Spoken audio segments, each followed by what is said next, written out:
اللهم صل على سيدنا محمد وعلى آله وصحبه أفضل صلواتك عدد معلوماتك بارك وسلم. الحمد للہ رب العالمین والصلاة والسلام علی اشرف الانبیاء والمرسلین اللہم صل علی سیدنا محمد وعلی آلہ وصحبہ افضل صلواتک وعدد معلوماتک وبارک وسلم. اعوذ باللہ من الشیطان الرجیم. بسم اللہ الرحمن الرحیم. قل بفضل اللہ وبرحمتہ فبذلک فلیفرحوا هو خیر مما یجمعون. صدق اللہ العظیم. صدق رسولہ النبی الکریم. محترم حاضرین و ناظرین، السلام علیکم ورحمۃ اللہ وبرکاتہ. آج میلاد نامے کے متعلق 10ویں نشست کا آغاز ہوتا ہے. یہ 7ویں فصل ہے. اطاعت کرنے والے کو جس کی اطاعت کی جا رہی ہے ان سے محبت ہونا ضروری ہے، مگر ہم حضور صلی اللہ علیہ وآلہ وسلم کی تابعداری اور آپ سے محبت کے زبانی دعوے دار ہیں. اس فصل میں حقیقی محبت، اس کے ثمرات اور فوائد کا بیان ہے. اللہ مسلمانوں کے ساتھ، کون سے مسلمانوں کے؟ نام کے مسلمانوں کے ساتھ نہیں، ان مسلمانوں کے ساتھ ہے جن میں آئندہ بیان ہونے والی شرطیں پائی جائیں.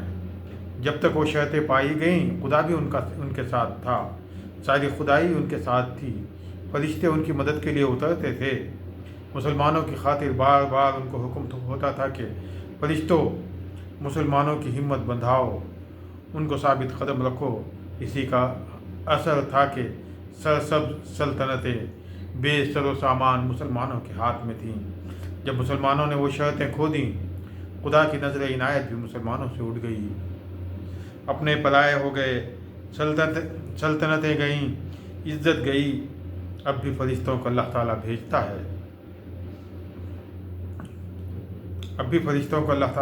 ہے، کیوں؟ کافروں سے یہ کہنے کے لیے کہ یا ایھا الکفر اقتلوا الفجر، اے کافروں قتل کرو فاجروں کو. اب بھی وقت ہے، سنبھالتے ہیں. ان شرطوں کی پوری پابندی کرو. پہلی شرط، یا ایھا الذین آمنوا اطیعوا اللہ واطیعوا الرسول. یا ایھا الذین آمنوا اطیعوا اللہ ورسولہ. مسلمانوں خدا اور رسول کا کہا مانو. اور دوسری شرط، ولا تولوا عنہ، خدا اور رسول کے ارشادات سے منہ نہ پھیرو. ہائے تم تو انسان ہو، جانور تک ان کا حکم مانتے ہیں اور بات سنتے ہیں. یہاں پہ حکایت بیان فرما رہے ہیں حضرت. ایک صحابی حضرت صلی اللہ علیہ وآلہ وسلم کے پاس حاضر ہوئے، عرض کی یا رسول اللہ، میرا ایک باغ ہے، میرے بیوی بچوں کا گزارا اسی پر ہے. باغ کے کام کے لیے 2 اونٹ ہیں، انہی سے موٹ چلاتا ہوں اور باغ کو پانی دیتا ہوں. خدا جانے کیا ہو گیا ہے کہ وہ دونوں اونٹ اپنے پاس نہیں آنے دے رہے ہیں، جو بھی نزدیک جائے اس پر حملہ کرتے ہیں. حضور صلی اللہ علیہ وآلہ وسلم یہ سنتے ہی اٹھے اور اس باغ میں تشریف لے گئے اور فرمایا باغ کا دروازہ کھول دو. ان صحابی نے عرض کیا یا رسول اللہ، اونٹ بہت بگڑے ہوئے ہیں. حضرت فرمایا مضائقہ نہیں، تم دروازہ تو کھول دو. دروازے کی کھڑکھڑاہٹ سنتے ہی وہ دونوں اونٹ حملے کے لیے لپکے. الغرض دروازہ کھول دیا گیا. سب سے پہلے حضور صلی اللہ علیہ وآلہ وسلم اندر تشریف لے گئے. وہ دونوں اونٹوں کی نظر جب حضور پر پڑی، فوراً سامنے آ کر بیٹھ گئے اور وہ اونٹ سجدے میں گرے. حضرت صلی اللہ علیہ وسلم ان کے سر پکڑے. خدا جانے کیا فرمائے. اس کے بعد مالک کے حوالے کر دیے اور فرمائے ان سے کام لو اور ان کی اچھی طرح خبر گیری کیا کرو.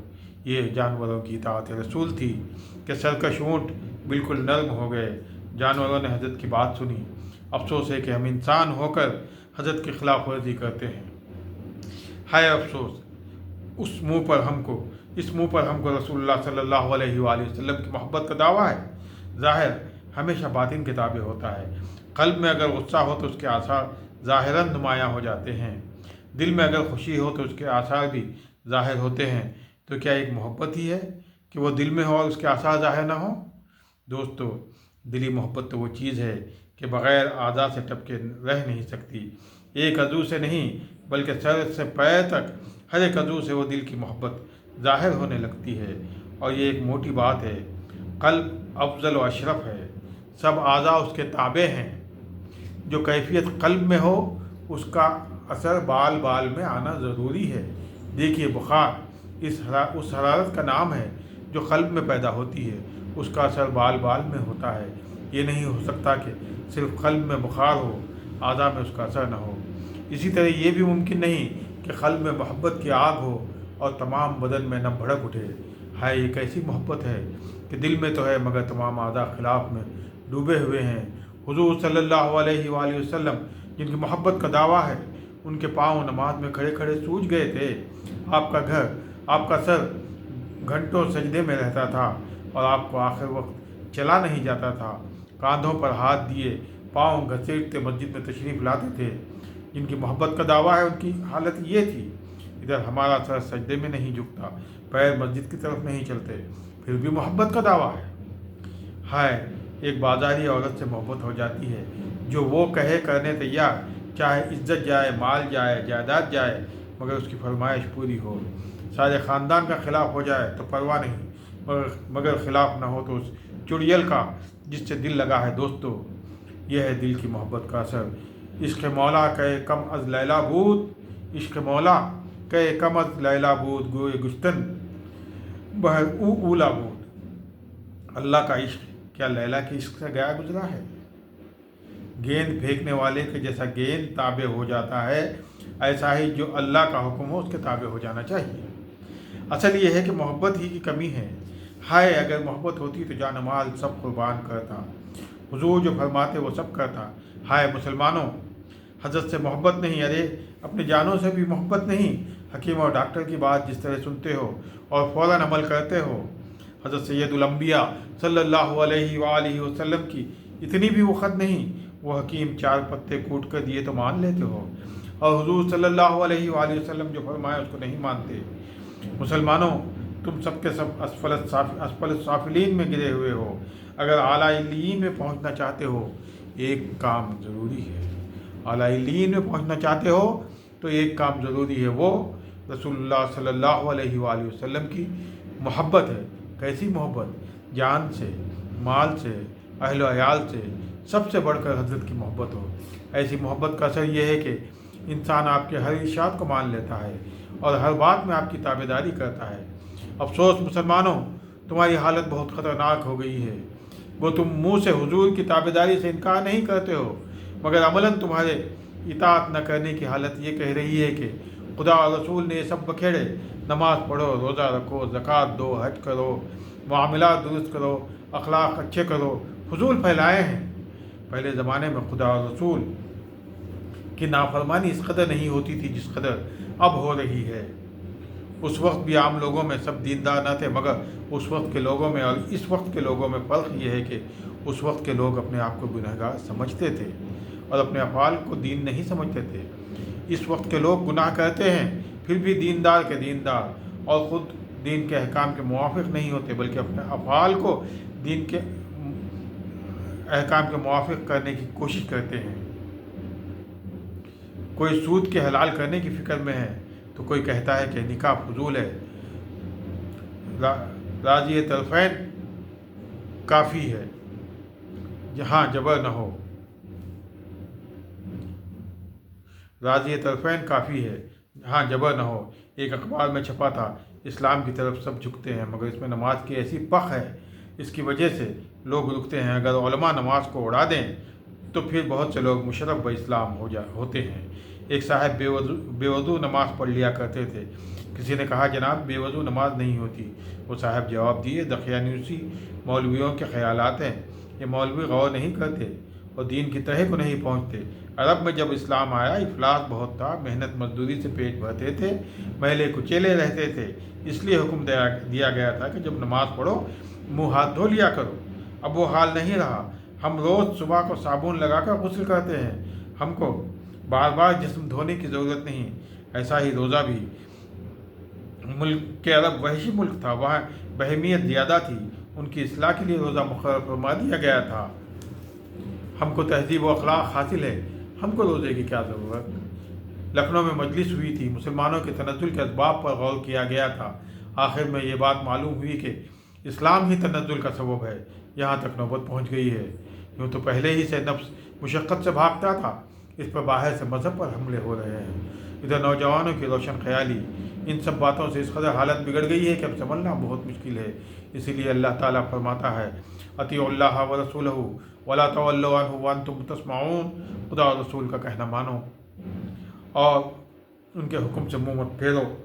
مسلمانوں، تم میں اعتقاد ہے، ہر بات اعتقاد سے سنتے ہو، ایسے ہی اعتقاد کے موافق عمل بھی کرو۔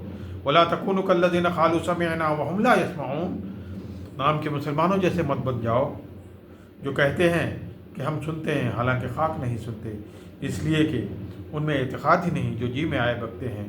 بے اعتقاد اور اعتقاد سے سننے والے دونوں برابر نہیں ہو سکتے۔ ان شر الدواب عند اللہ الصم البکم الذین لا یعقلون، مخلوق میں سے بدترین وہ ہیں جو کہ اعتقاد کی بات سنتے نہیں اور اعتقاد کی کہتے نہیں، حق بات سمجھتے نہیں۔ یہ بدترین ہیں جو اعتقاد رکھ کر اعتقاد سے سنتے ہیں اور عمل نہیں کرتے، وہ بد سے بدتر ہیں۔ وَلَوْ عَلِمَ اللَّهُ فِيهِمْ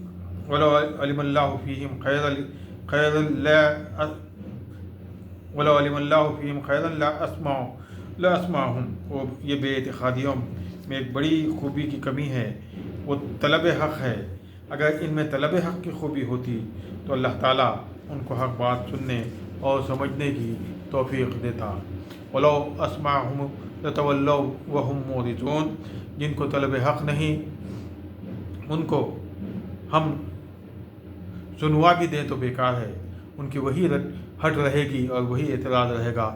مسلمانوں، ان لوگوں کو چھوڑو، تم کو تو اعتقاد ہے، تم اعتقاد سے سنتے ہو، جو کچھ سنتے ہو اس پر عمل بھی کرو۔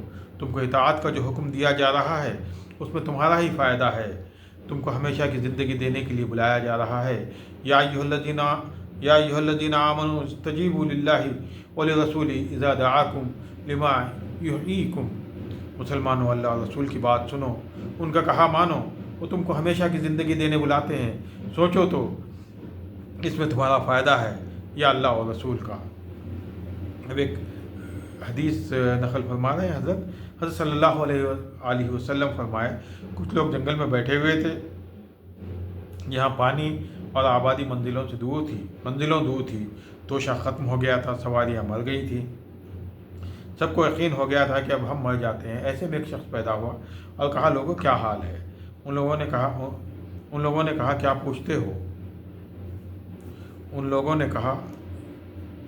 پوچھتے ہو؟ مرنے کے قریب ہیں، نہ سواری ہے نہ توشہ۔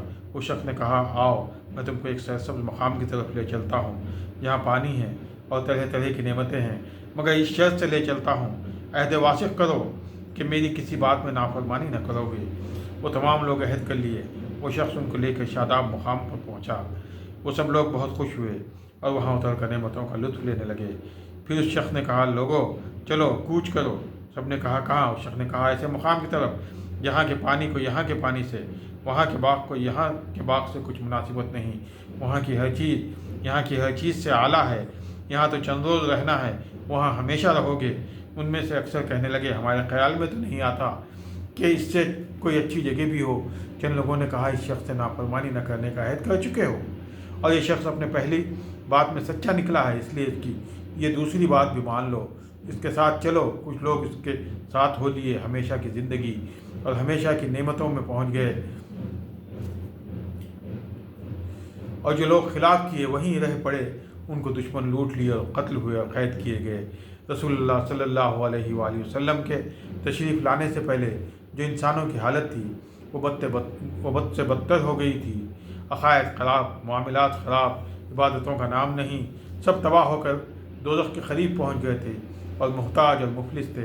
حضرت صلی اللہ علیہ وآلہ وسلم پیدا ہوئے، انسان جو تباہ ہو رہا تھا اس کو بچانے کے لیے نصیحت فرمائے کہ تم یہ خدا کی نافرمانی کی وجہ سے تباہ ہو رہے ہو، آؤ میری بات سنو، میرے کہنے کے موافق عمل کرو، پھر دنیا تمہاری ہے، سارا ملک تمہارا ہے، تو حضرت کے کہنے کے موافق عمل کیے، وہ فتوحات ہوئے، ساری دنیا ان کے زیر نگی ہو گئی، جس کی تاریخ شاہد ہے۔ جب دنیا میں پھنس کر پھر تباہ ہونے کے قریب ہو گئے، حضور نے فرمایا دنیا میں پھنسے مت رہو اور دنیا کے ساتھ آخرت کی بھی تیاری کرو۔ اب میں تم کو اس سے بہتر باغ و بہار میں اور نعمتوں میں لیے چلتا ہوں، جس کو جنت کہتے ہیں، وہ دلاتا ہوں۔ کچھ تو حضور کی بات سن کر آپ کے حکم کے موافق عمل کر کے جنت اور اس کی نعمتوں کو حاصل کیے، کچھ حضور کی بات نہ سن کر دنیا ہی میں پھنسے رہے۔ شیطان کو موقع مل گیا، وہ طرح طرح کی نافرمانیاں کرایا، تو یہ دوزخ کے مستحق ہو گئے۔ اتباع کرنے والے لوگوں کو جو حیات تجاوید ملی، اس کے اثرات دنیا ہی میں ظاہر ہونے لگے۔ مثلا حضرت زید رحمۃ اللہ علیہ ایک خچر کرائے پر لیے۔ خچر کا مالک بدو یہ شرط کیا کہ جہاں جہاں مجھے کام ہوگا وہاں ٹہرتا ہوا چلوں گا۔ حضرت زید اس شرط کو منظور کر لیے۔ وہ بدو تھوڑی دور چل کر راستہ چھوڑا اور ایک ویران جگہ لے جا کر کھڑا ہو کر دیا اور کہا یہاں اترو۔ آپ وہاں اترے۔ اس مقام پر ہزاروں لاشیں پڑی ہوئی تھیں۔ وہ لاشیں ان کی تھیں جن کو اس بدو نے اسی دھوکے سے لا کر قتل کیا تھا اور مال چھین لیا تھا۔ الغرض وہ بدو جب حضرت زید کے قتل کے لیے بھی پہنچا، حضرت زید فرمائے اتنی مہلت دے کہ 2 رکعت نماز پڑھ لوں۔ اس بدو نے کہا سب ایسی ہی نماز پڑھے لیکن کسی کی بھی جان نہ بچی۔ حضرت زید نیت کیے اور نماز شروع کر دیے۔ اب سجدے میں تھے۔ وہ بدو قتل کے لیے دوڑا۔ آپ فرمایا یا ارحم الراحمین، ایک دور سے آواز آئی خبردار قتل نہ کرنا۔ بدو یہ آواز سن کر ادھر ادھر دیکھا، کوئی نظر نہ آیا۔ پھر وہ قتل کے لیے آیا۔ پھر آپ یا ارحم الراحمین فرمائے، پھر وہی آواز آئی۔ وہ بدو پھر رکا۔ تیسری مرتبہ ایسا ہوا، ایک سوار برچھا لیے پہنچا، آتے ہی اس بدو کو قتل کر دیا۔ حضرت زید فرماتے ہیں کہ وہ سوار میرے پاس آیا اور کہا آپ پہلی بار جب یا ارحم الراحمین کہے تو میں 7ویں آسمان پر تھا، دوسری دفعہ جب آپ یا ارحم الراحمین کہے آسمان دنیا طے کر چکا تھا، تیسری دفعہ آپ کے کہنے کے ساتھ ہی دشمن تک پہنچا۔ اب آپ جائیے، ارحم الراحمین نے آپ کی جان بچا دی ہے۔ یہ ہے غیبی تائید جو نیکوں اور خدا و رسول کے حکم ماننے والوں کو پہنچتی ہے۔ وَعَلَمُوا أَنَّ اللَّهَ يَحُولُ بَيْنَ الْمَرْءِ وَقَلْبِهِ، اللہ تعالیٰ آدمی اور اس کے دل کے درمیان حائل ہے۔ اللہ تعالیٰ کا قاعدہ ہے جس میں طاعت ہے اس میں کفر و معاصی نہیں آنے دیتا، اور جس میں مخالفت ہے تو اس میں ایمان اور نیکیاں نہیں آنے دیتا۔ بنی اسرائیل میں ایک بڑے عابد تھے، ایک عبادت خانے میں ہمیشہ یاد الہی میں رہتے تھے۔ قاعدہ ہے جب بندہ خدا کا ہو جاتا ہے تو خدا بھی اس کا ہو جاتا ہے۔ خدا تعالیٰ نے ان عابد کے لیے ایک انگور کی بیل اگا دی تھی اور پانی کا چشمہ پاس سے نکل آیا۔ انگور کھاتے اور پانی پیتے، خدا کی یاد میں رہتے، مخلوق کی کچھ پرواہ نہ رکھتے۔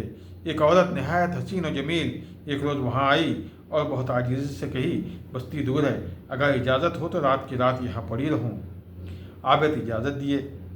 وہ عورت رات کے وقت عابد سے جماع کی خواہش کی، حتیٰ کہ ننگی ہو کر سامنے آئی۔ ہر طرح عابد کو اپنی طرف مائل کرنا چاہیے، مگر اس خدا کے دوست نے کسی بات کی طرف خیال نہ دوڑایا۔ ان اللہ یحول بین المرء وقلبہ، خدا بندے کے اور اس کے دل کے بیچ میں ہے۔ عابد کو طاعت کی دھن تھی، اس لیے اللہ تعالیٰ معصیت کو قلب عابد تک نہ آنے دیا۔ پھر عابد اپنے نفس کو سمجھاتا رہا، اے نفس تجھ کو زانی کی سزا معلوم ہے، اس کی پیشانی پر لکھا جاتا ہے انہ آئس من رحمت اللہ، زانی خدا کی رحمت سے مایوس و نا امید ہوتا ہے۔ پھر عابد اپنے نفس کو دوزخ کے المناک عذاب سے ڈراتا رہا اور آخری عملی تدبیر یہ کی کہ چراغ میں تیل ڈال کر موٹی بتی لگائے، جب چراغ بھڑکا اس پر انگلی رکھ دی اور کہے اے نفس 70 پانی سے دھوئی ہوئی یہ آگ ہے، اس کی برداشت نہیں ہو سکتی، دوزخ کی آگ کیسے برداشت کر سکے گا۔ ادھر داروغہ آگ کو اللہ کا حکم، آگ لگ کی عابد کے ہاتھ کو جلا کر خاک کر دی۔ یہ واقعہ دیکھ کر عورت چیخ ماری اور جان دے دی۔ صبح کو عابد دفن و کفن کی فکر میں تھے۔ شیطان نے تمام شہر میں مشہور کر دیا کہ فلاں عابد عورت سے زنا کیا اور افشا کے خوف سے قتل کر ڈالا۔ بادشاہ خود آیا، عورت مری پڑی ہوئی دیکھ کر اس کو قتل کا یقین ہو گیا۔